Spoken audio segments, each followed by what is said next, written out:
प्रीतमपुर गांव का किसान सत्तू, जिसकी वर्षों से कोई संतान नहीं थी, हमेशा अपने आंगन में बच्चों की किलकारियां सुनने का सपना देखता था। उसकी इस अधूरी इच्छा ने उसे कई बार निराश किया, लेकिन वह उम्मीद का दामन कभी नहीं छोड़ता। एक दिन भगवान ने उसकी दुआ सुन ली।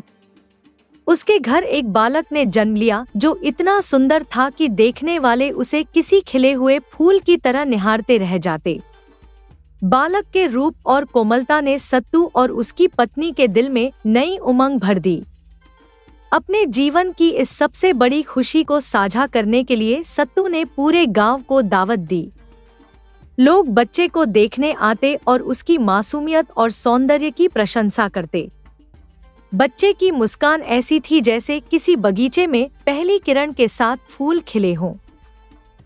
बालक अभी केवल 2-3 दिन का था। उसकी माँ उसे अपनी गोद में लेकर बड़े प्यार से खेल रही थी। तभी उसने अचानक महसूस किया कि बच्चे के मुख से एक अद्भुत और सुखद सुगंध आ रही है। यह सुगंध चमेली के फूलों की तरह थी जो पूरे वातावरण को महका रही थी। लेकिन अगले ही पल यह सुगंध गायब हो गई। माँ ने सोचा कि यह उसका भ्रम हो सकता है। कुछ दिनों बाद जब वह फिर बच्चे के साथ खेल रही थी, उसने ध्यान दिया कि जब जब बालक हंसता है, उसके मुख से चमेली के फूलों की सुगंध फैल जाती है।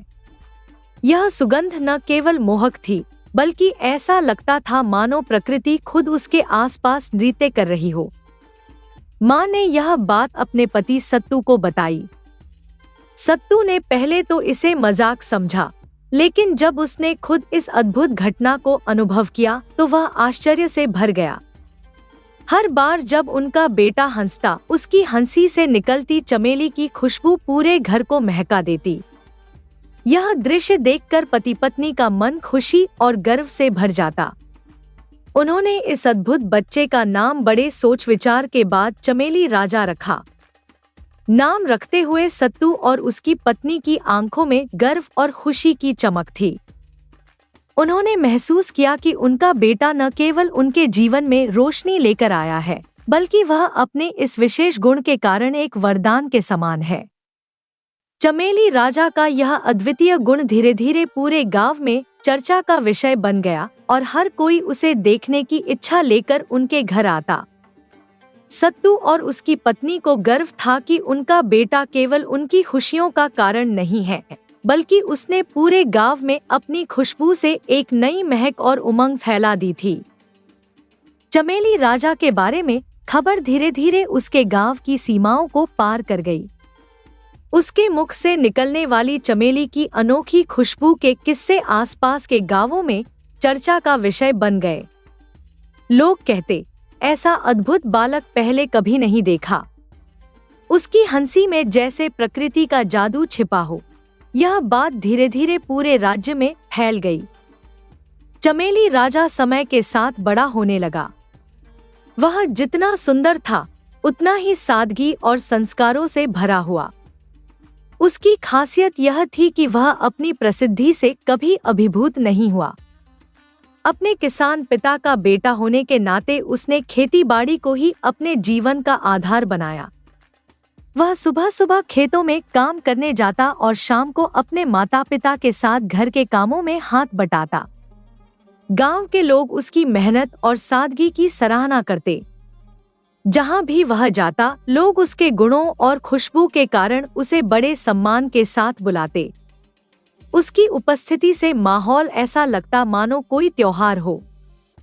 एक दिन चमेली राजा अपने खेतों में काम कर रहा था। सूरज की सुनहरी किरणें धान के खेतों पर चमक रही थी और वह अपने काम में तल्लीन था। तभी अचानक घोड़ों की टापों की आवाज सुनाई दी। उसने पीछे मुड़कर देखा तो कुछ सैनिक घोड़ों पर सवार होकर उसकी ओर तेजी से बढ़ रहे थे। सैनिकों के गंभीर चेहरे और उनकी तेज गति ने चमेली राजा को असमंजस में डाल दिया। सैनिकों ने आकर उसे घेर लिया। चमेली राजा ने चौंक कर पूछा, मुझसे क्या गलती हुई है? आप लोग मुझे क्यों घेर रहे हैं? एक सैनिक आगे बढ़ा और गंभीर स्वर में कहा, तुम्हें राज्य के राजा ने बुलाया है। उनके आदेश का पालन करना हमारा कर्तव्य है। यह सुनकर चमेली राजा का मन डर और चिंता से भर गया। उसने फिर से पूछा, मुझे क्यों बुलाया गया है? मैंने तो कभी राजा के खिलाफ कुछ नहीं किया। सैनिक ने कहा, हमें तुम्हारा अपराध नहीं पता। हमें केवल इतना पता है कि राजा ने तुम्हें तुरंत उनके सामने पेश करने का आदेश दिया है। डर और उलझन से भरा चमेली राजा कुछ समझ नहीं पा रहा था, लेकिन सैनिकों के आदेश को टालना उसके बस में नहीं था। उसे लगा जैसे उसका सीधा साधा जीवन अब एक बड़े तूफान की चपेट में आ गया है। सैनिकों ने उसे घेरकर घोड़े पर बैठने को कहा। रास्ते भर चमेली राजा के मन में अनेक सवाल उठते रहे। राजा ने मुझे क्यों बुलाया होगा? क्या मेरी खुशबू के बारे में कोई झूठी खबर फैली है? क्या मुझसे कोई भूल हो गई है? हर सवाल का जवाब उसके लिए एक गहरी पहेली था। राजमहल तक पहुंचने में घंटों लग गए। जैसे ही वह राजमहल के विशाल द्वार पर पहुंचा, सैनिकों ने घोषणा की, चमेली राजा हाजिर है। उसे राजा के दरबार में ले जाया गया। यह दरबार राजसी वैभव और शोभा का प्रतीक था। चमेली राजा ने पहली बार इतनी भव्यता देखी, लेकिन उसका मन घबराहट से भरा हुआ था। राजा ने चमेली राजा को अपने सामने बुलाकर बड़े स्नेह और जिज्ञासा भरे स्वर में कहा, हमने सुना है कि जब तुम हंसते हो तो तुम्हारे मुख से चमेली की खुशबू निकलती है, जो पूरे वातावरण को महका देती है। यह बात हमारे लिए अचरज से भरी हुई है। हम इसे अपनी आंखों से देखना चाहते हैं और तुम्हारे इस अनोखे गुण की पुष्टि करना चाहते हैं। इसलिए हमारा आदेश है कि तुम हंसो। चमेली राजा के इस आदेश को सुनकर स्तब्ध रह गया। उसने कभी कल्पना भी नहीं की थी कि उसकी हंसी का ऐसा महत्व हो सकता है। वह संकोच में पड़ गया। उसके लिए यह परिस्थिति अनोखी और असहज थी। उसने प्रयास किया कि वह हंसे, लेकिन हंसी तो स्वाभाविक होती है, इसे बुलाया नहीं जा सकता। वह जितनी कोशिश करता उतना ही अधिक दबाव महसूस करता और उसकी हंसी दूर होती जाती।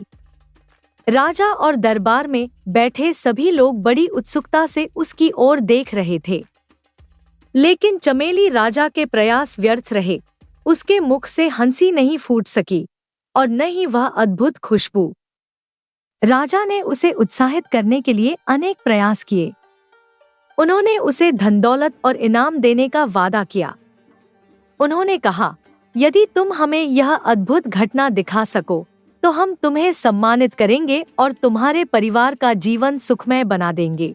लेकिन इन प्रलोभनों के बावजूद चमेली राजा को हंसी नहीं आई। वह असहाय होकर राजा के सामने खड़ा रहा।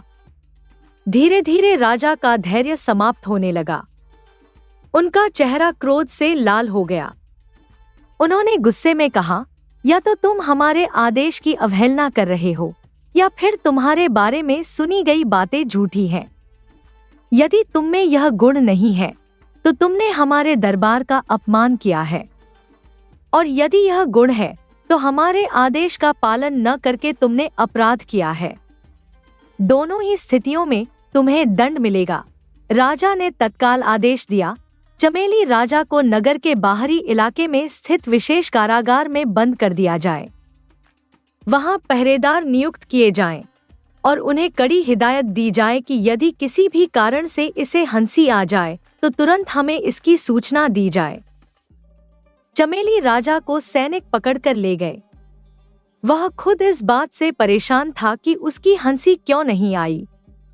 उसकी स्वाभाविकता जो उसे इतना अनोखा बनाती थी, अब उसके लिए एक समस्या बन चुकी थी।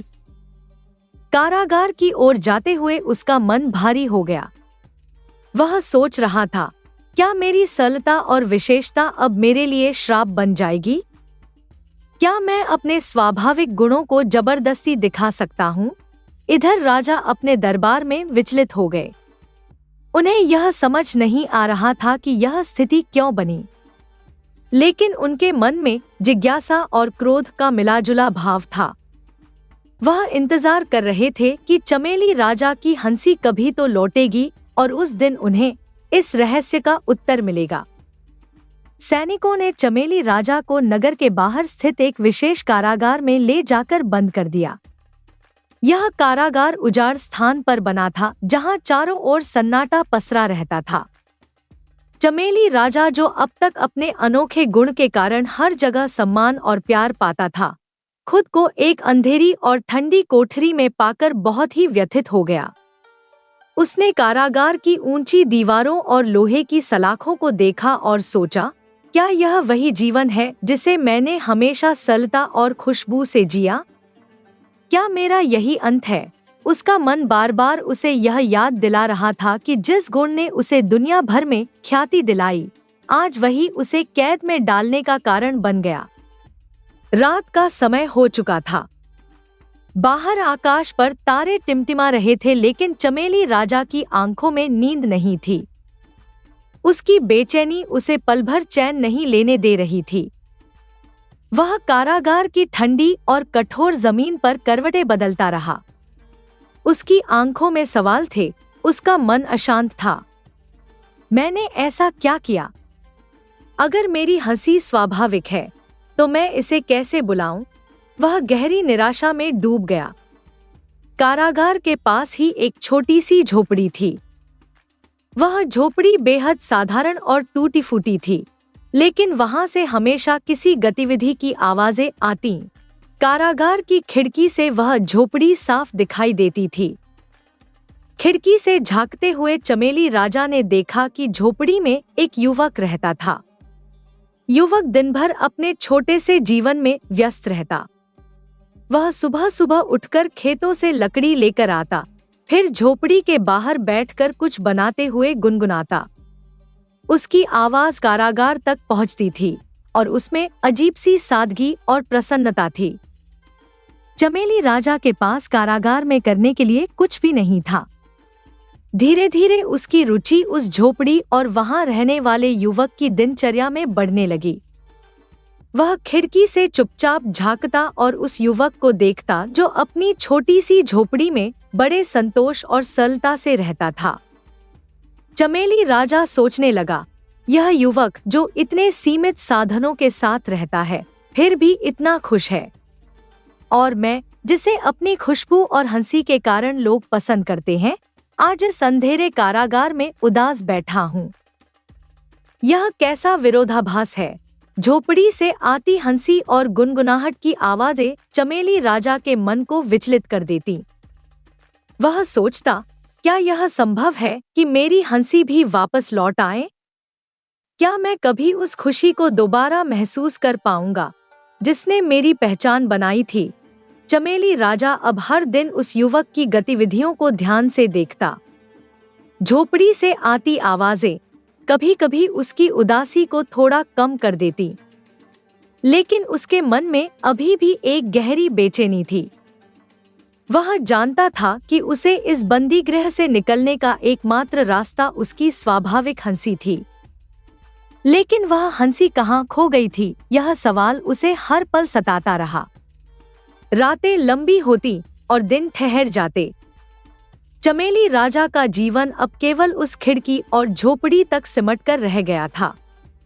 एक रात जब घना अंधकार छा गया और चारों ओर गहरा सन्नाटा पसर गया, चमेली राजा कारागार की खिड़की से बाहर देख रहा था। ठंडी हवा के झोंकों के बीच दूर महल की दिशा से किसी का आना उसे दिखा। एक महिला धीमे कदमों से झोपड़ी की ओर बढ़ रही थी। उसके चलने के अंदाज और वेशभूषा से ऐसा प्रतीत हो रहा था कि वह साधारण महिला नहीं थी। उसके कपड़े बारीक कढ़ाई वाले रेशम के थे और चांदनी रात में उसके आभूषण हल्की चमक दे रहे थे।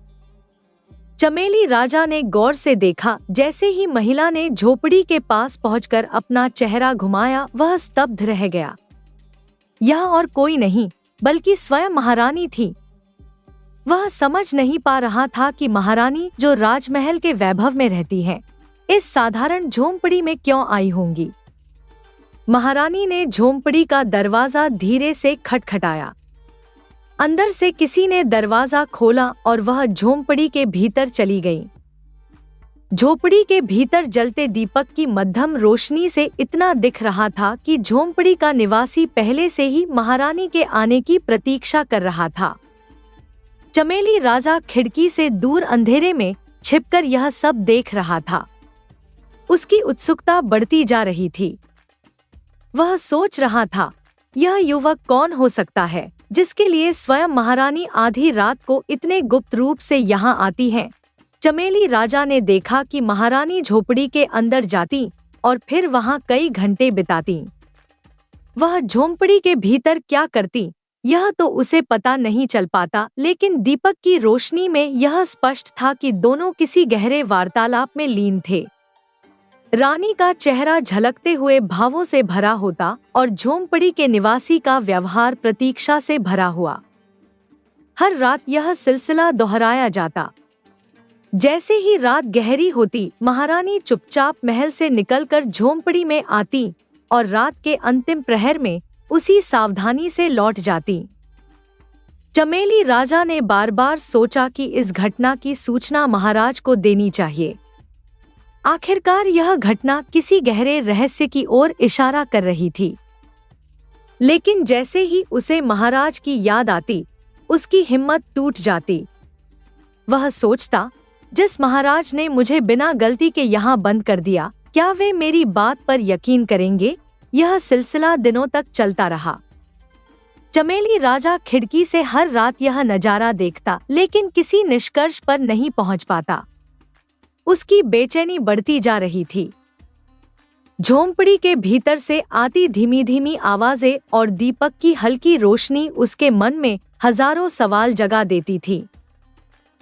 इसी तरह एक चुपचाप स्याह रात थी।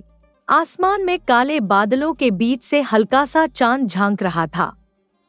झोंपड़ी के अंदर युवक बेचैन था। उसका चेहरा तनाव और अधीरता से भरा हुआ था। वह बार बार झोंपड़ी के छोटे से दायरे में चक्कर काटता, कभी अपनी जगह बैठता, फिर अचानक खड़ा हो जाता। रानी को आने में देर हो चुकी थी और यह प्रतीक्षा उसे असहनीय हो रही थी।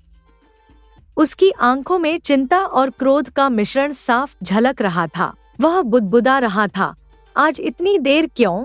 क्या कुछ अनहोनी हो गई है या फिर मैं ही उसे महत्वहीन हो गया हूँ? कुछ देर बाद झोंपड़ी का दरवाजा धीरे से खुला और रानी अंदर दाखिल हुई। उनके चेहरे पर थकावट और आंखों में संकोच का भाव था।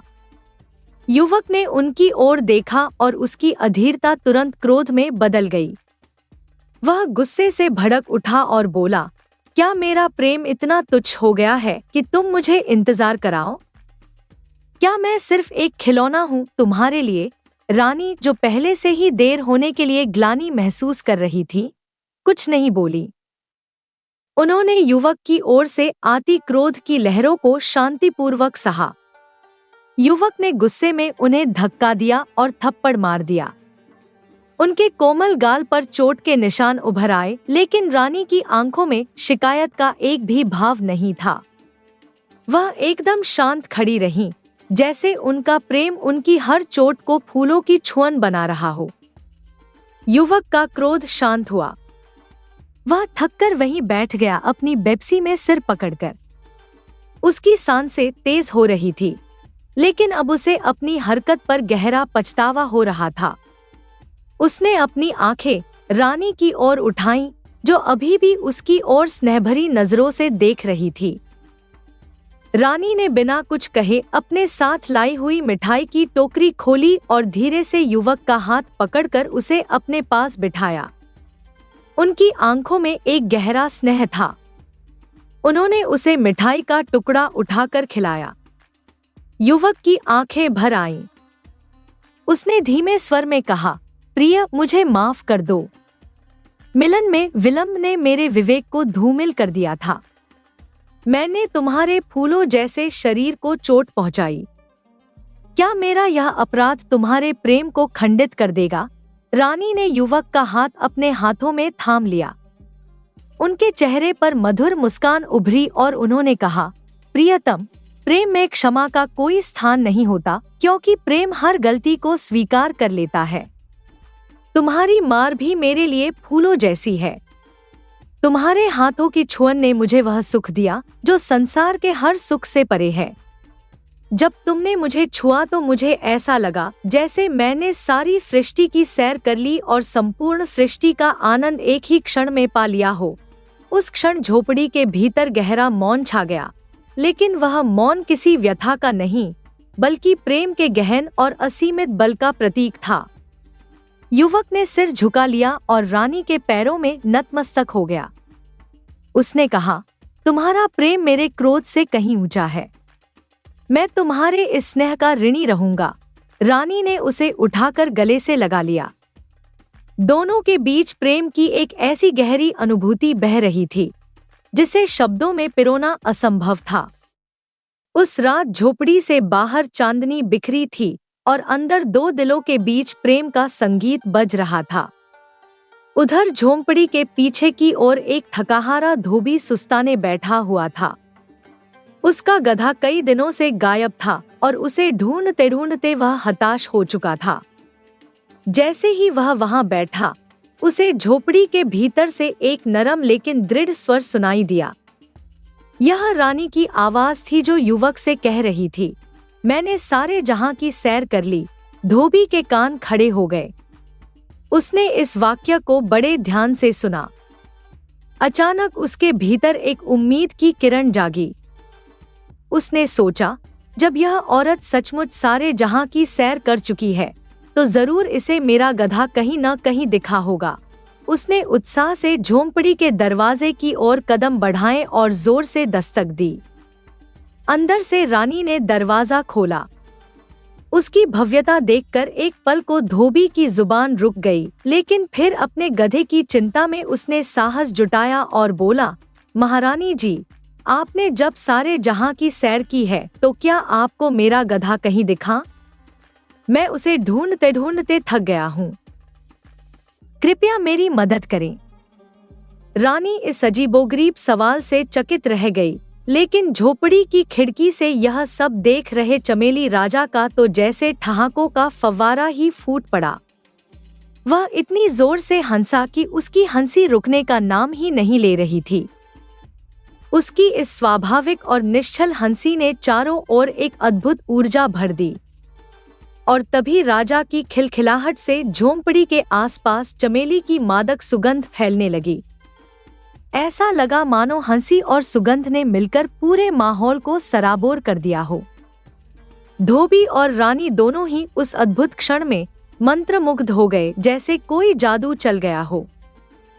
पहरेदारों ने राजमहल की ओर दौड़ते हुए महाराज को यह अद्भुत समाचार सुनाया।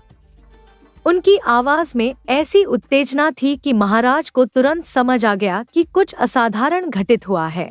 जैसे ही उन्होंने सुना कि कारागार में कैद चमेली राजा के ठहाकों ने माहौल को महका दिया है, वे चमत्कार को स्वयं अपनी आंखों से देखने के लिए बेचैन हो उठे। महाराज ने तुरंत अपने दरबारियों और सेवकों को साथ लिया और कारागार की ओर चल पड़े। पूरे राजमहल में हलचल मच गई। हर कोई इस घटना को देखने और समझने के लिए उमड़ पड़ा। कारागार में पहुंचते ही सभी ने देखा कि चमेली राजा की हंसी का जादू अब भी वातावरण में तैर रहा था। हर ओर चमेली की सुगंध और अनोखी शांति का अनुभव हो रहा था। अगले दिन महाराज ने निर्णय लिया कि इस रहस्य को सुलझाया जाना चाहिए। उन्होंने अपने दूतों को आदेश दिया कि चमेली राजा को दरबार में उपस्थित किया जाए। जब चमेली राजा को दरबार में लाया गया तो सभी दरबारियों की निगाहें उस पर टिकी हुई थी। महाराज ने अपनी राजसी गंभीरता के साथ पूछा, चमेली राजा, हमें बताओ कि तुम इतनी जोर से क्यों हंसे? ऐसा क्या था जिसने तुम्हें हंसी रोकने नहीं दिया? चमेली राजा ने पहले तो सिर झुका लिया और मौन साध लिया। वह जानता था कि यदि उसने सच्चाई बयान की तो शायद उसकी जान खतरे में पड़ सकती है। महाराज ने फिर आग्रह किया, डरो मत। हम तुम्हें वचन देते हैं कि तुम्हारी जान को कोई खतरा नहीं होगा। पूरी सच्चाई बताओ। महाराज के बार बार समझाने और वचन देने पर चमेली राजा ने धीरे से सिर उठाया और शांत स्वर में कहा, महाराज, यदि आप सचमुच मेरी जान की सलामती का वादा करते हैं तो मैं सब कुछ बता दूंगा। महाराज ने गंभीरता से कहा, हम तुम्हें वचन देते हैं, अब बोलो। चमेली राजा ने एक गहरी सांस ली और फिर पूरी घटना विस्तार से सुनाई। कैसे उसने धोबी और रानी की बातचीत सुनी, धोबी का सवाल और उसकी मासूमियत, और अंततः वह क्षण जिसने उसे हंसने पर मजबूर कर दिया। वह बोला, महाराज, उस धोबी की बातों में ऐसी सरलता और सच्चाई थी कि मैं अपनी हंसी रोक नहीं पाया। उसकी कल्पना और भोलेपन ने मेरे दिल को छू लिया। मेरी हंसी तो एक स्वाभाविक प्रतिक्रिया थी। चमेली राजा की पूरी घटना सुनने के बाद महाराज के मन में एक गहरी बेचैनी और पश्चाताप की लहर दौड़ गई। उन्हें एहसास हुआ कि उन्होंने बिना पूरी सच्चाई जाने चमेली राजा के साथ अन्याय किया था। यह सोचकर उनका हृदय भर आया।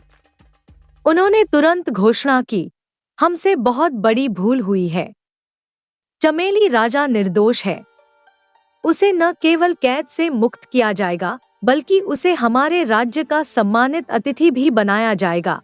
महाराज ने चमेली राजा को ससम्मान दरबार में अपने साथ बैठाया, उसे कैद से मुक्त किया और ढेर सारे धन, आभूषण और वस्त्र उपहार स्वरूप प्रदान किए। उन्होंने चमेली राजा के धैर्य, बुद्धिमत्ता और सहजता की सराहना की।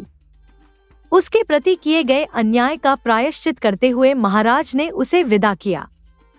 लेकिन महाराज का पश्चाताप यही नहीं रुका। उन्होंने रानी के छल और दूसरे पुरुष से संबंध रखने की बात को गहराई से समझा। राज्य की प्रतिष्ठा और न्याय को कायम रखते हुए उन्होंने रानी को कारागार में डालने का कठोर निर्णय लिया। यह निर्णय पूरे राज्य में न्याय और सत्य की मिसाल बन गया। अब चमेली राजा के पास अपार धन दौलत थी।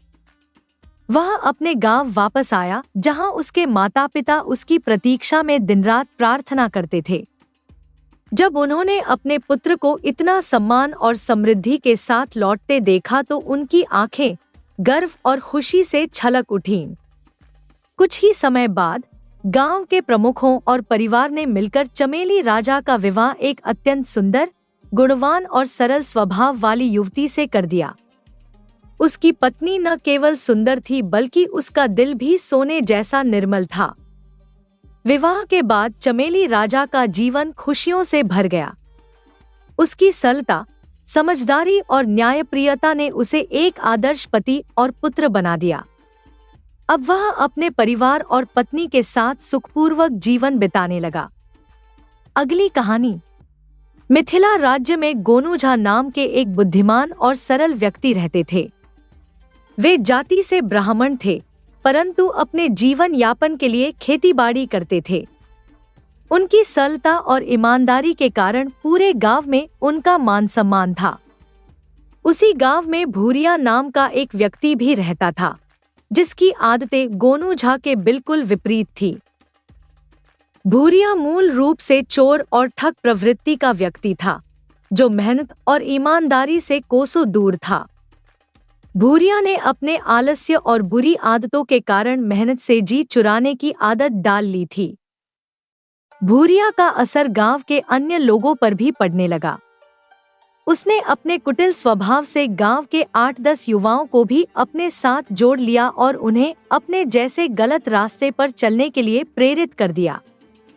इस तरह उनका एक दल बन गया जो चोरियों में माहिर था और छोटे बड़े अपराधों में संलिप्त रहने लगा। यह गिरोह कई बुरी आदतों का शिकार था। वे न केवल चोरी करते बल्कि गांव के भोले भाले लोगों को ठगने और उन्हें धोखा देने में भी संकोच नहीं करते थे। गांव में इस बार बरसात ने मानो मुंह मोड़ लिया था। खेतों में काम ठप पड़ गया, मिट्टी की प्यास अधूरी रह गई और फसलें सूखने लगी। गांव के लोग मायूस हो गए और अब उनके पास केवल एक ही सहारा बचा था, ईश्वर की आराधना। वे मंदिरों में जाकर भगवान से बारिश के लिए प्रार्थना करने लगे, मनौतियां मानने लगे ताकि आसमान की कृपा फिर से धरती पर बरसे। आखिरकार उनकी प्रार्थनाएं सुन ली गईं। एक दिन बादलों ने उमड़-घुमड़ कर पूरे गांव को अपने आगोश में ले लिया और फिर झमाझम बारिश होने लगी। खेतों में पानी भर गया, मिट्टी में नमी आ गई और चारों ओर हरियाली की सुगंध फैल गई। किसानों के चेहरे पर फिर से रौनक लौट आई और वे पूरे जोश के साथ खेतों में काम करने के लिए जुट गए। लेकिन अब एक नई समस्या सामने आ गई। एक साथ सभी किसान खेतों में जुट गए, जिससे मजदूरों की भारी कमी हो गई। बीज बोने का समय था, पर मजदूर आसानी से नहीं मिल रहे थे। जो मजदूर मिलते भी थे, वे इतने ऊंचे दाम मांगते कि किसानों के लिए उन्हें रखना मुश्किल हो जाता। किसानों के पास मजदूरों की मांग मान लेने के सिवाय कोई और चारा नहीं था, लेकिन उन ऊंचे दामों को चुकाना उनके लिए भारी था। गोनू झा भी इस नई समस्या से बेहद परेशान थे। उनके खेत में भी फसल की बुवाई के लिए जमीन तैयार करनी थी, लेकिन मजदूर मिलना दूभर हो गया था। बारिश ने जमीन में नमी तो भर दी थी, पर समय रहते खुदाई नहीं हुई तो यह नमी भी बेकार चली जाएगी और खेत में फिर से सूखापन आ जाएगा। गोनू झा ने सोचा, बिना किसी उपाय के यह काम नहीं हो पाएगा। आखिरकार उनके मन में एक विचार आया, क्यों न अपने चतुर मित्र फेकन मिश्र से सलाह ली जाए। जल्दी जल्दी गोनू झा फेकन मिश्र के घर पहुंचे। फेकन मिश्र ने उन्हें दरवाजे पर देखा तो प्रसन्न होकर बोले, आओ गोनू झा, इतने दिनों बाद कैसे आना हुआ। गोनू झा ने मुस्कुराते हुए कहा, भाई, अपनी आवश्यकता न हो तो कौन किसे याद करता है। इस समय मेरे खेत की खुदाई का काम अटका हुआ है और मजदूरों का मिलना तो जैसे दुर्लभ हो गया है। फेकन मिश्र ने गंभीरता से गोनू झा की समस्या सुनी। दोनों के चेहरों पर एक गहरी सोच की छाया छा गई। गोनू झा के चेहरे पर चिंता थी, लेकिन फेकन मिश्र की आंखों में जैसे हल्की सी चतुराई की चमक आ रही थी। गोनू झा को पूरा भरोसा था कि फेकन मिश्र के पास जरूर कोई ऐसा उपाय होगा जो इस मुश्किल घड़ी में उनके काम आ सके। फेकन मिश्र ने मुस्कुराते हुए कहा, देखो भाई, हमसे तो इस उम्र में कुदाल नहीं चल पाएगी, वरना आपके साथ जरूर आते। लेकिन इसका एक सरल उपाय है, आप बस एक छोटा सा काम कर दें। गोनू झा ने तुरंत पूछा, आदेश करें मित्र, क्या करना होगा। मिश्र जी ने अपनी चालाकी भरी मुस्कान के साथ धीरे से कहा, बस एक अफवाह फैला दीजिए कि आपकी कुंडली में संकेत है कि आपको जल्द ही अपने खेत में कोई गड़ा हुआ खजाना मिलने वाला है। गोनू झा ने चौंक कर पूछा, अरे इससे क्या होगा। मिश्र जी ने समझाया, बस देखिए, जब यह खबर फैल जाएगी तो गांव के हर आदमी में खजाना पाने का लालच जाग उठेगा। सभी खुद ही आपके खेत की खुदाई में जुट जाएंगे, ताकि किसी न किसी बहाने उस खजाने पर नजर रख सकें। आपको न तो मजदूर ढूंढने की जरूरत होगी, न ही मेहनताना देने की। गोनू झा को यह योजना बहुत ही अनोखी लगी और उन्होंने तुरंत इसे आजमाने का फैसला किया। अगले ही दिन गांव में कानाफूसी शुरू हो गई कि गोनू झा के खेत में खजाना दबा हुआ है, जो उनकी कुंडली में स्पष्ट रूप से लिखा हुआ है। इस अफवाह ने लोगों के दिलों में उत्सुकता और लालच का बीज बो दिया। रात होते होते गोनू झा के खेत के पास हलचल बढ़ने लगी। कुछ लोग अपने कुदाल और फावड़े लेकर धीरे धीरे वहां पहुंचने लगे और खुदाई का काम शुरू कर दिया। गोनू झा के घर से भी कुदाल की आवाजें आने लगी। गांव में फैली खजाने की अफवाह ने चोरों के मुखिया भूरिया के कानों तक भी पहुंच बना ली थी। यह सुनते ही उसकी लालच भरी आंखों में चमक आ गई। वह सोचने लगा कि अगर गोनू झा के खेत में सचमुच कोई खजाना दबा है तो उसे किसी भी तरह हाथ से जाने नहीं देना चाहिए। अपनी उत्कंठा को रोक न पाते हुए भूरिया आधी रात को गोनू झा के घर की ओर बढ़ा। दूर से ही उसे कुदालों की खटखट की आवाजें सुनाई दे रही थी, जिससे उसके संदेह को और बल मिला। जैसे जैसे वह गोनू झा के घर के पास पहुंचा, उसकी बेचैनी बढ़ती जा रही थी। उसने सोचा, आखिर गोनू झा को यह खजाना कैसे मिल गया और क्या इसमें मेरे लिए भी कोई हिस्सा निकल सकता है। भूरिया पास में छिपकर बड़ी ध्यान से कुदाल की आवाजें सुनने लगा। यह आवाजें मानो उसके भीतर एक अदृश्य लालच को और भड़का रही थी। रात के सन्नाटे में कुदालों की खटखट एक अजीब सी रहस्यमयी धुन बजा रही थी और भूरिया उस धुन में जैसे खोसा गया। आधी रात तक कुदालों की आवाजें लगातार आती रहीं। भूरिया ने सोचा, अभी तक खुदाई जारी है, इसका मतलब खजाना मिलना निश्चित है। लेकिन फिर अचानक आवाजें थम गईं। सन्नाटा छा गया और हर तरफ गहरा अंधेरा पसर गया। भूरिया और भी बेचैन हो गया। वह सोचने लगा, क्या खजाना मिल गया? क्या गोनू झा ने इसे छुपा दिया? उसके मन में कई सवाल उठने लगे और अब वह किसी भी तरह यह जानने के लिए अधीर हो रहा था कि उस रात की खुदाई का परिणाम क्या निकला। घर के भीतर गोनू झा की पत्नी ने हैरानी से पूछा, आप आधी रात को क्या कर रहे हैं? ऐसा क्या ढूंढ रहे हैं? गोनू झा ने मुस्कुराते हुए कहा, अरे खजाना ढूंढ रहा हूँ। पूरे घर में हर जगह खुदाई कर डाली पर अब तक कुछ नहीं मिला। यह सुनकर उनकी पत्नी ने भी थोड़ी चिंता जताई, क्या सचमुच खजाना है भी या नहीं? गोनू झा गंभीरता से बोले, मिश्रा जी ने कहा है तो जरूर होगा। वे झूठ नहीं बोलते, लेकिन अब सोचता हूँ कि घर में तो कुछ नहीं मिला, तो शायद ये खजाना कहीं और हो। इस पर उनकी पत्नी ने सुझाव दिया, क्यों न खेतों में कोशिश करें, हो सकता है खजाना वहीं छिपा हो। यह सुनकर गोनू झा के चेहरे पर समझदारी की चमक आ गई। उन्होंने हंसते हुए कहा, अब सब साफ हो गया। मेरी माँ भी हमेशा कहा करती थी कि हमारे खेत सोने की खान है। शायद सचमुच वहां कुछ छिपा हो। कल से वहीं खुदाई करवाता हूँ। फिर उन्होंने उत्साहित होकर कहा, अब कल मैं अपने खेतों में 20 मजदूर लगाऊंगा, फिर देखना जल्दी ही हमें वो खजाना मिल जाएगा। अब तुम चैन से आराम करो, घर तो खोद ही डाला है। कल सुबह से खेतों में खुदाई शुरू करता हूँ। इस तरह गोनू झा की योजना तैयार हो गई और उन्होंने अपने अगली सुबह के कार्य का निश्चय कर लिया। उधर घर के बाहर छिपा हुआ भूरिया चोर कान लगाए गोनू झा और उनकी पत्नी की सारी बातें सुन रहा था। जैसे ही उसने सुना कि गोनू झा सचमुच खजाने की तलाश में खेत की खुदाई शुरू करवाने वाले हैं, उसकी आंखों में एक चमक सी आ गई।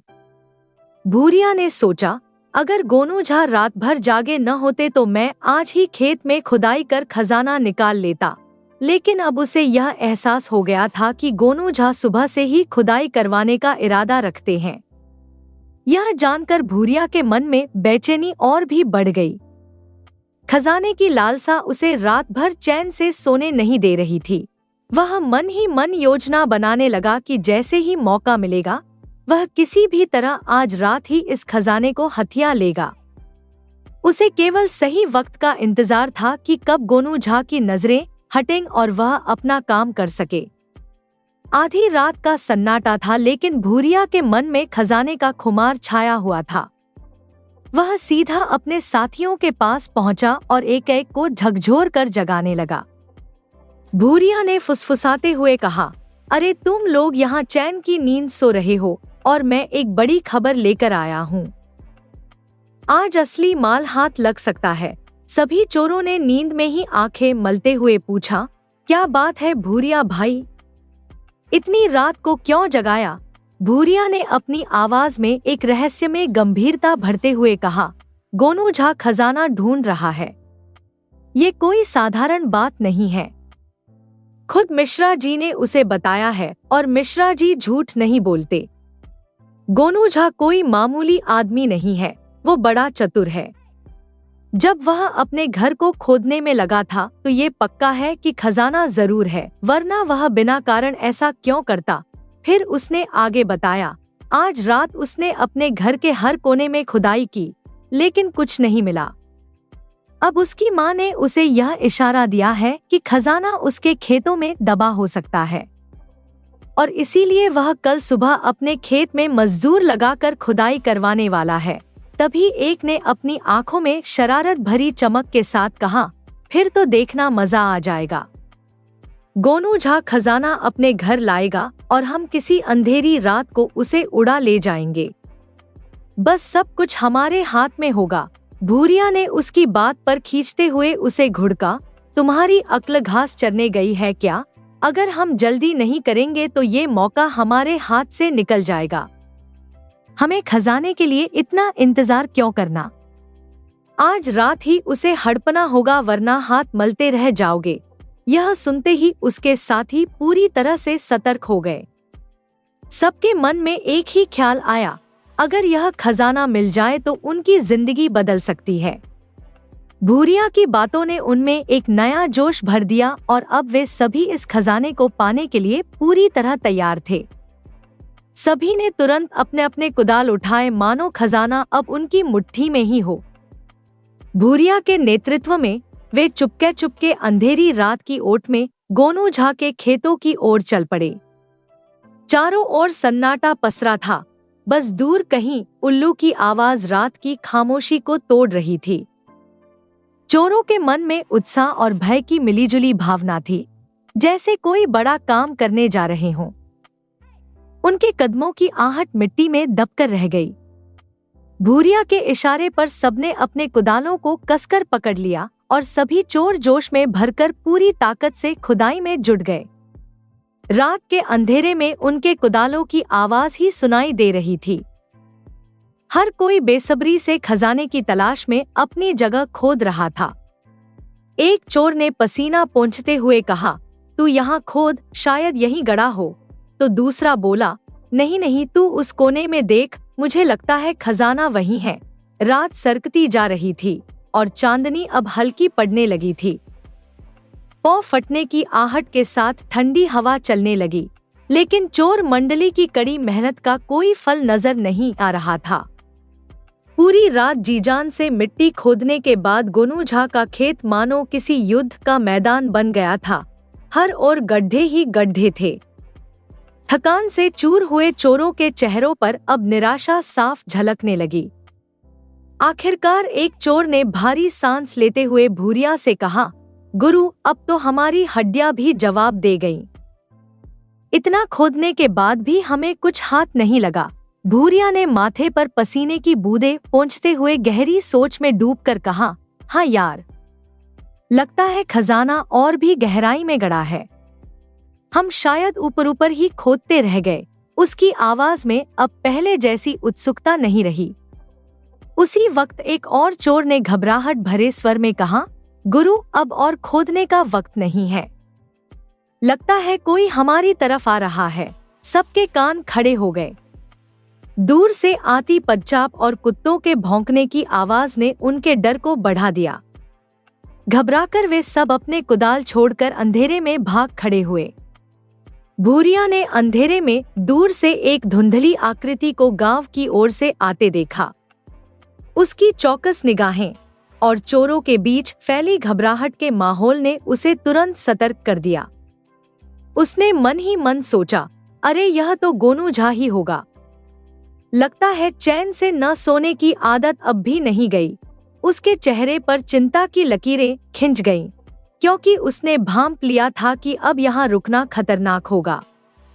भूरिया के संकेत पर सभी चोर थकी हुई सांसों के साथ भाग खड़े हुए अपने कुदाल वहीं छोड़कर अंधेरे की आड़ में गुम हो गए। उनके कदमों की आवाजें धीरे धीरे शांत होती गईं। उधर आने वाला व्यक्ति सचमुच गोनू झा ही थे। उन्होंने अपने खेत की ओर बढ़ते हुए चोरों की भागती परछाइयों को देखा और उनकी इस बेवकूफी पर मन ही मन मुस्कुरा उठे। मेरी चाल काम कर गई, गोनू झा ने सोचते हुए अपनी सफा की किनारी से माथे का पसीना पोंछा। जब वे अपने खेतों में पहुंचे तो सुबह की पहली किरणें धरती को आलोकित करने लगी थीं। गोनू झा ने अपनी नजरें चारों ओर दौड़ाई और उनकी आंखें खुशी से चमक उठीं। जहां कल तक मिट्टी की ऊबड़ खाबड़ सतह थी, अब वह पूरी तरह समतल हो चुकी थी। चोरों की मेहनत ने रात भर में उनका खेत जुताई के लिए तैयार कर दिया था। गोनू झा ने अपने चिरपरिचित अंदाज में हंसते हुए कहा, वाह भई, इन बेचारों ने बिना कुछ लिए ही मेरे खेत की जुताई कर डाली। अब खेत नए फसल के लिए तैयार थी और गोनू झा के होठों पर एक संतोष भरी मुस्कान फैल गई। गोनू झा ने खेत का मुआयना करने के बाद अपने मन की खुशी को दबाना मुश्किल समझा और फौरन घर की ओर लौट पड़े। जैसे ही उन्होंने दरवाजे पर दस्तक दी, उनकी पत्नी ने दरवाजा खोला। उनकी आंखों में शरारत भरी मुस्कान देखकर वह हैरान हो गईं। गोनू झा ने अंदर आते ही कहा, अरे भाग्यवान, सुनो तो सही, आज रात हमने बिना एक पैसा खर्च किए मजदूरों से खेत की जुताई करवा ली। उनकी पत्नी ने आंखें चौड़ी करते हुए आश्चर्य से पूछा, कैसे? गोनू झा ने बड़े मजे से पूरा किस्सा सुनाना शुरू किया। कैसे उन्होंने गांव में खजाने की अफवाह फैलाई थी और कैसे चोरों की मंडली ने रात भर मेहनत करके उनका खेत जुताई के लिए तैयार कर दिया। उनकी पत्नी हंसते हंसते दोहरी हो गई। वह ठहाके लगाकर बोली, अरे तुम तो कमाल के निकले। दूसरों को मूर्ख बनाकर मुफ्त में खेत का काम करवा लिया। सच में तुमसे चालाक आदमी तो मैंने आज तक नहीं देखा। गोनू झा भी अपनी मूंछों पर ताव देते हुए मुस्कुराए और बोले, अरे यही तो है अक्लमंदी। मेहनत से काम करवाने से ज्यादा अच्छा है दिमाग से करवाना। और यह कहकर गोनू झा अब अपनी होशियारी पर गर्व महसूस करते हुए आने वाली फसल के सपनों में मग्न हो गए। असल में उस खेत में खजाने का तो नामो निशान भी नहीं था।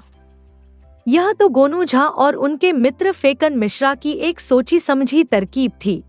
खजाने की अफवाह उड़ाकर उन्होंने चोरों को मुफ्त में अपना काम करने पर मजबूर कर दिया। उनकी चतुराई और समझदारी ने एक बार फिर साबित कर दिया कि अक्ल हमेशा बल से बड़ी होती है। अब जब भी गोनू झा और उनकी पत्नी उस रात की घटना को याद करती, तो उनकी हंसी रुकने का नाम ही नहीं लेती। एक समय की बात है, एक गांव में एक भिखारी रहता था। वह रोज जंगल पार कर किसी न किसी के दरवाजे पर भिक्षा मांगने जाया करता था। आज भी वह उसी तरह भिक्षा लेकर अपने घर लौट रहा था, लेकिन आज उसकी चाल में कुछ खास था। भिखारी ने बहुत पुराने पैबंद लगे कपड़े पहन रखे थे और उसके जूते भी जगह से फटे हुए थे, परंतु उसका चेहरा खुशी से चमक रहा था। वह हल्की हल्की धुन गुनगुनाते हुए जंगल के रास्ते पर चला जा रहा था। उसी समय उसी जंगल में एक राजा भी मौजूद था। यह वही राजा था जो अपने जीवन से परेशान होकर महल से दूर शांति और सुकून की तलाश में जंगल में आया था। राजा की निगाह उस खुशहाल भिखारी पर पड़ी और वह उसे ध्यान से देखने लगा। राजा को बेहद हैरानी हुई।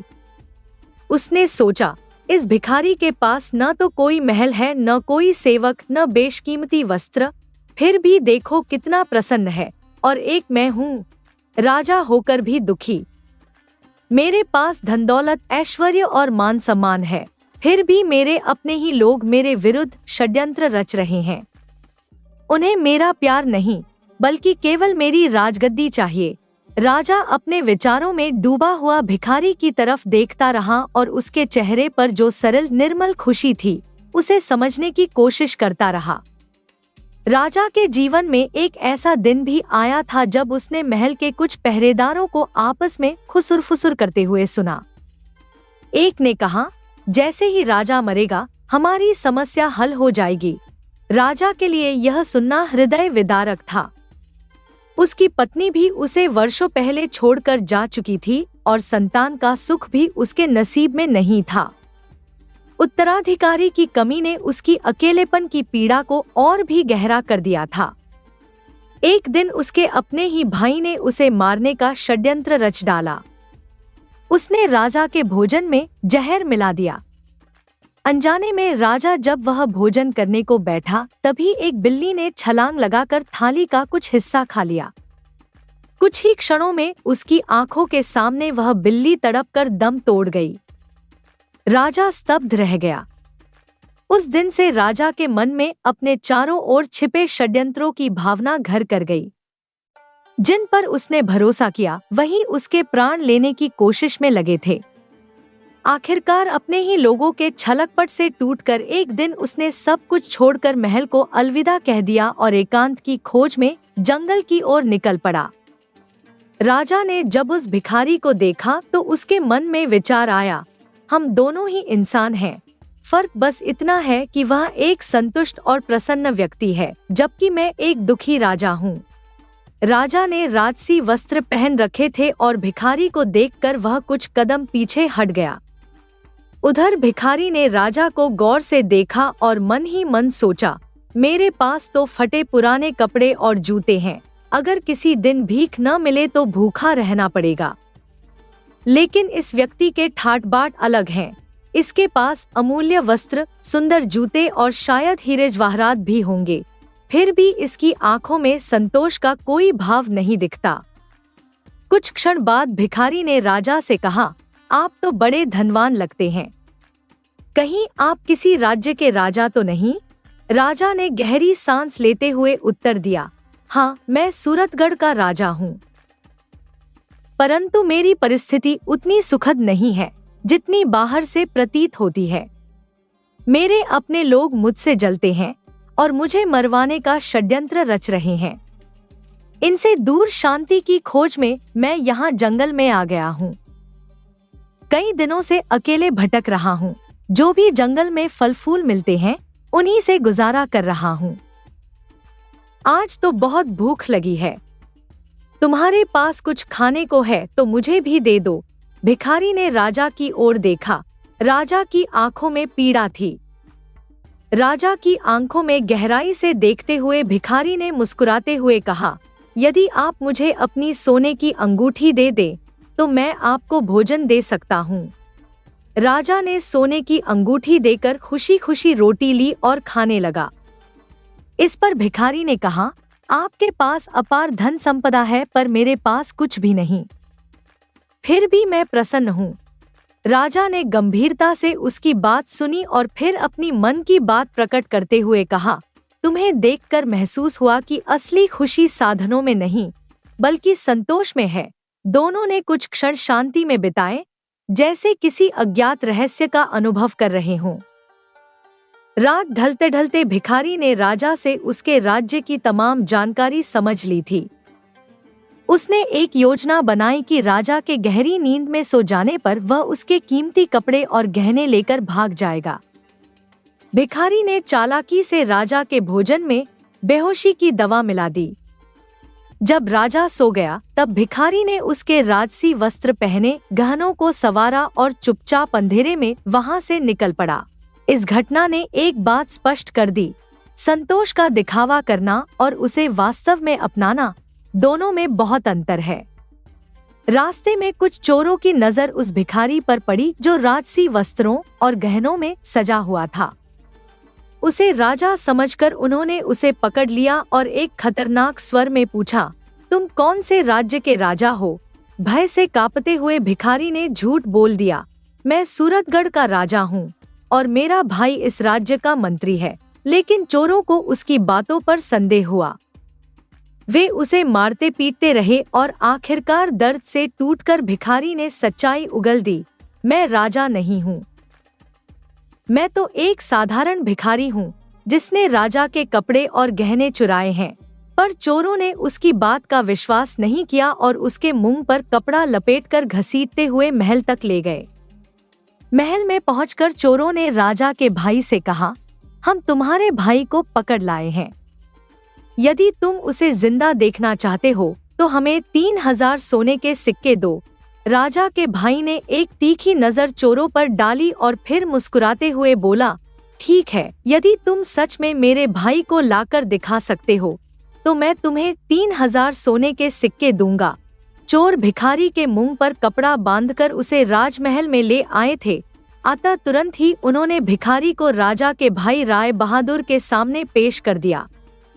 राजसी वस्त्रों में सजे भिखारी को देखकर राय बहादुर को यकीन हो गया कि यह उसका भाई है। उसके मन में एक खतरनाक विचार आया, अगर वह इसे मार डाले तो वह खुद राजा बन सकता है। परंतु जैसे ही भिखारी के मुंह से कपड़ा हटाया गया, राय बहादुर का गुस्सा भड़क उठा। उसके सामने कोई राजा नहीं बल्कि एक साधारण भिखारी था। उसने कुटिल मुस्कान के साथ चोरों की ओर देखा और कहा, तुम लोगों ने सोने के सिक्कों के लालच में झूठी चाल चली है। ये मेरा भाई नहीं है, लेकिन अब तुमसे गलती हो चुकी है। मैं तुम्हें 2 महीने का समय देता हूँ। मेरे भाई को खोज कर लाओ, वरना मौत के लिए तैयार रहो, और याद रहे, भागने की कोशिश की तो जिंदा दफना दिए जाओगे। राय बहादुर की धमकी सुनकर चोरों के होश उड़ गए। भय से कांपते हुए जैसे ही वे महल से निकले, वे दौड़ते हुए पकड़ने से भाग निकले, मानो मौत उनके पीछे पड़ रही हो। रास्ते में चोरों ने भिखारी से कहा, तुम सही थे। अब बताओ कि असली राजा कहाँ है? अगर तुम सच्चाई बताओगे तो तुम्हें फिरौती में हिस्सा देंगे।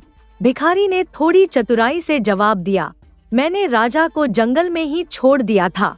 चोरों ने जंगल में हर जगह राजा को ढूंढा, लेकिन उनका हर प्रयास असफल रहा। उधर जब राजा की नींद खुली तो उसे भिखारी की धोखाधड़ी का सारा माजरा समझ में आ गया और उसका मन दुख से भर गया। भूख से बेचैन राजा ने सोचा, अब मुझे किसी तरह भोजन का इंतजाम करना होगा, वरना यहाँ जंगल में मेरी जान चली जाएगी। उसे अपने पास एक पोटली मिली जो शायद भिखारी की थी। पोटली खोलने पर उसमें एक साधु का चोला मिला। राजा ने बिना देर किए चोला पहन लिया और साधु का वेश धर लिया। इस वेश में वह जंगल से निकलकर एक छोटे से गांव की ओर बढ़ा। थकेहारे राजा ने गांव के बाहर बहती नदी के किनारे आराम करने का निश्चय किया और वहीं पेड़ के नीचे लेटकर गहरी नींद में सो गया। अब वह राजा नहीं, बल्कि साधु के वेश में एक अजनबी था जिसे किसी ने पहचाना नहीं और जिसके सामने एक नई यात्रा का आरंभ था। 2 दिन तक राजा साधु के वेश में उसी नदी के किनारे सोया रहा। गांव के लोगों ने उसे एक पहुंचे हुए साधु का रूप मान लिया और आदर से उसके पास फल फूल, चावल और धूप अगरबत्ती चढ़ाने लगे। तीसरे दिन जब राजा की आंख खुली तो उसने अपने चारों ओर चढ़ावे का ढेर देखा। उसे बड़ी प्रसन्नता हुई और मन में सोचने लगा, यह सन्यासियों का जीवन कितना निराला है। बिना किसी परिश्रम के यहाँ सब कुछ प्राप्त हो जाता है। अब तो मुझे कहीं और जाने की आवश्यकता ही नहीं रही। राजा ने उसी स्थान पर एक छोटी सी कुटिया बना ली और वहीं बस गया। धीरे धीरे गांव के लोग उसकी ओर श्रद्धा से आकर्षित होने लगे। वे उसे एक दिव्य संत मानकर प्रतिदिन पूजा करने आने लगे और फल फूल, अनाज और अन्य भेंट सामग्री चढ़ाने लगे। इस प्रकार राजा साधु का रूप धरकर एक नई भूमिका में रम गया, जहां सांसारिक मोहमाया का बोझ नहीं था, बल्कि केवल भक्ति और आदर का आभास था।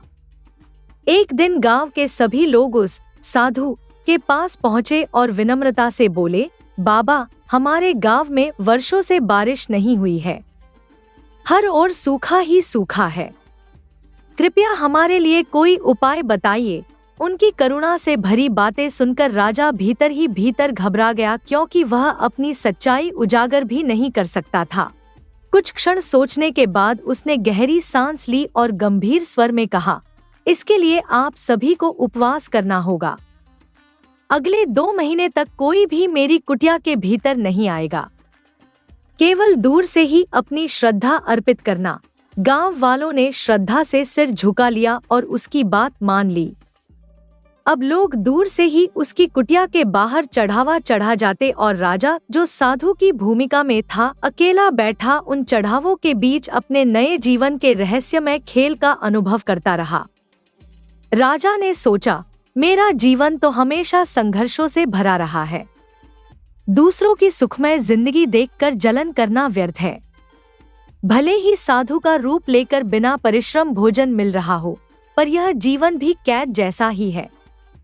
हर दिन एक ही जगह बैठना पड़ता है। जहाँ पहले मैं राजसी भोजन करता था, अब सिर्फ फलों से अपना पेट भर रहा हूँ।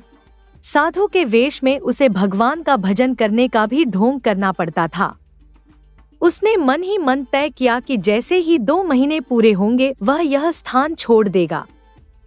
समय धीरे धीरे बीतता गया। एक दिन राजा गहरी बेचैनी में भगवान के आगे झुक गया और प्रार्थना करने लगा, हे भगवान, मुझे इस स्थिति से निकाल लो। आप ही कोई चमत्कार कर सकते हैं। मेरी गलतियों के लिए मुझे क्षमा कर दो। अब मुझे समझ आ गया है कि जीवन में मुश्किलों से भागना नहीं, उनका सामना करना चाहिए। कृपा करके मेरी लाज रख लो और इस गांव में वर्षा करवा दो। गांव वाले रोज कुटिया के बाहर आकर भजन कीर्तन करते और दूर से चढ़ावा चढ़ाकर लौट जाते। लेकिन राजा साधु का वेश धारण किए वहां बैठा भगवान की सच्ची प्रार्थना में लीन हो गया, आशा और पश्चाताप के बीच झूलता हुआ जैसे किसी चमत्कार की प्रतीक्षा कर रहा हो। 2 महीने पूरे होने को ही थे कि अचानक एक दिन गांव में झमाझम बारिश शुरू हो गई। खुशियों की लहर दौड़ पड़ी और गांव वाले दौड़ते हुए उस चमत्कारी साधु के पास पहुंचे। वे उसके चरणों में गिरते हुए बोले, बाबा आप महान हैं। आपके आशीर्वाद से हमारे गांव में वर्षों बाद बारिश हुई है। राजा ने विनम्रता से कहा, अब मुझे अनुमति दीजिए, मैं यहाँ से जाना चाहता हूँ। लेकिन गांव वालों ने उसे रोक लिया और आग्रह किया कि वे उसकी सेवा के लिए एक सेवक भेजेंगे। राजा ने सोचा, चलो ठीक है, समय आने पर आगे का रास्ता देखा जाएगा, और इस तरह वह वहीं पर रह गया। अब गांव के लोग उसे अधिक श्रद्धा से देखने लगे थे। कुछ समय बाद वही भिखारी और चोर राजा की खोज में उसी गांव में आ पहुंचे। वहां उन्होंने सुना कि एक चमत्कारी बाबा गांव वालों की समस्याओं का हल बता रहे हैं। कौतूहल से भरे वे बाबा से मिलने पहुंचे। जैसे ही वे बाबा के सामने पहुंचे, राजा और भिखारी ने एक दूसरे को तुरंत पहचान लिया। मगर चोरों के सामने दोनों ने अनजान बने रहने का नाटक किया, मानो यह मुलाकात किसी अतीत से जुड़ी न हो। साधु के भेष में राजा ने उन आगंतुकों से पूछा, तुम लोग कहाँ से आए हो और यहाँ किस लिए आए हो? कुछ देर तक उनसे बात करने के बाद उसने चोरों को जाने की अनुमति दे दी। जैसे ही अवसर मिला, भिखारी चुपके से राजा के पास आया और सच्चाई प्रकट करते हुए बोला, महाराज, लालच में आकर मैंने आपके राजसी वस्त्र और गहने पहन लिए थे, लेकिन उन्हें धारण करते ही ये चोर मेरे पीछे पड़ गए। इन्होंने मुझे पकड़कर धमकाया और पूछने लगे कि मैं कौन हूँ। भय से कांपते हुए मैंने खुद को राजा बता दिया और आपके राज्य की पूरी जानकारी दे डाली, पर जब उन्हें मेरी बात पर यकीन नहीं हुआ तो उन्होंने मुझे बहुत पीटा और धमकियां भी दी। फिर मैंने सच बता दिया कि मैं कोई राजा नहीं, बल्कि एक साधारण भिखारी हूँ। इन चोरों को तब भी मुझ पर यकीन नहीं हुआ। इसके बाद ये मुझे राजमहल ले गए, जहाँ 3000 सोने के सिक्कों के बदले मुझे आपके भाई के सामने पेश किया गया। भिखारी ने एक गहरी सांस ली और फिर बोला, महाराज, आपके भाई ने बताया कि वह आपको रास्ते से हटाकर खुद राजा बनना चाहता है। लेकिन जैसे ही उसने मेरा चेहरा देखा, वह पहचान गया कि मैं असली राजा नहीं हूँ। उसने तब चोरों को आदेश दिया कि वे आपको 2 महीने के भीतर खोज कर लाए, नहीं तो उनका जीवन संकट में पड़ जाएगा। तभी से हम आपको खोज रहे हैं और आज यहाँ तक आ पहुँचे हैं। भिखारी ने राजा से कहा, आप साधु बनकर जो भी आदेश देंगे, ये चोर उसे तुरंत मान लेंगे। इस पर साधु का वेश धारण किए हुए राजा चोरों के सामने आया और भिखारी द्वारा रची गई समस्याओं का समाधान बताते हुए उनसे कहा, मुझे राजा के महल में ले चलो। चोरों ने उसे एक पहुंचा हुआ महात्मा मानकर उसकी बात मान ली। उन्हें लगा कि यह साधु भूत, भविष्य और वर्तमान सब जानता है। अतः वे उसे ससम्मान सूरतगढ़ के महल में ले गए। महल में पहुंचकर चोरों ने राजा के भाई राय बहादुर से कहा, हम आपके पास एक दिव्य महात्मा को लाए हैं, जो आपको आपके भाई राजा राय प्रताप से मिला सकते हैं। महल में साधु बने राजा की भरपूर सेवा की गई। कुछ समय बाद राय बहादुर उसके सामने आया और अपने मन की आकांक्षा छुपाए बिना बोला, बाबा, कृपा करके मुझे मेरे भाई से मिला दीजिए। आज मैं इस राज्य का राजा बनना चाहता हूँ, पर बिना किसी कठिनाई के। राजा ने अपने भाई के लालच और षड्यंत्र को अब स्पष्ट देख लिया था, लेकिन वह शांत भाव से सब सुनता रहा, यह सोचते हुए कि न्याय का पल अब निकट आ गया है। उसी क्षण साधु के वेश में दरबार में पहुंचे राजा ने अचानक अपने असली राजसी वस्त्र धारण कर लिए और अपने वास्तविक रूप में प्रकट हो गया। उनका असली रूप देखते ही दरबार में हर्ष की लहर दौड़ गई। प्रजा हक्की बक्की रह गई और फिर देखते ही देखते सब खुशी से राजा की जय जयकार करने लगे। चारों ओर खुशी की गूंज छा गई। प्रजा में से किसी ने उत्सुकता से पूछा, महाराज आप इतने दिनों तक कहाँ रहे? तभी राय बहादुर, जो अपने काले इरादों में सफल होता देख खुद को विजयी मान चुका था, एकदम घबरा गया और चिल्ला उठा, यह राजा नहीं साधु है, इसने मुझे धोखा दिया है। राजा ने तब शांत स्वर में सबको समझाते हुए कहा, हाँ मैं ही राजा राय प्रताप हूँ। मुझे पता था कि मेरे ही सगे भाई ने मेरे खिलाफ साजिश रची थी। अगर उसने मुझसे राजगद्दी मांगी होती तो मैं उसे सहर्ष सौंप देता, परंतु उसने तो मुझे धोखे से विष देकर मारने का प्रयास किया। लेकिन भगवान की कृपा से मैं जीवित रहा ताकि इस न्याय के दिन को देख सकूं। राजा के ये शब्द सुनते ही दरबार में एक सन्नाटा छा गया और फिर कुछ ही पलों में प्रजा ने अपने राजा की विजय का उत्सव मनाना शुरू कर दिया। राय बहादुर का चेहरा लज्जा और भय से सफेद पड़ चुका था। वह यह सब सुनकर आग बबूला हो उठा और जोर से चिल्लाया, यह साधु झूठा है, यह हम सबको छलने का प्रयास कर रहा है। तभी भीड़ में से एक बूढ़ा सेवक आगे बढ़ा और कांपते स्वर में बोला, महाराज मैंने आपको पहचान लिया है, आप ही हमारे असली राजा हैं। कृपा करके मुझे क्षमा करें। आपके भाई ने मुझे ही 1000 सोने के सिक्कों का लालच देकर आपके भोजन में विष मिलाने का आदेश दिया था। मैं आपका अपराधी हूँ।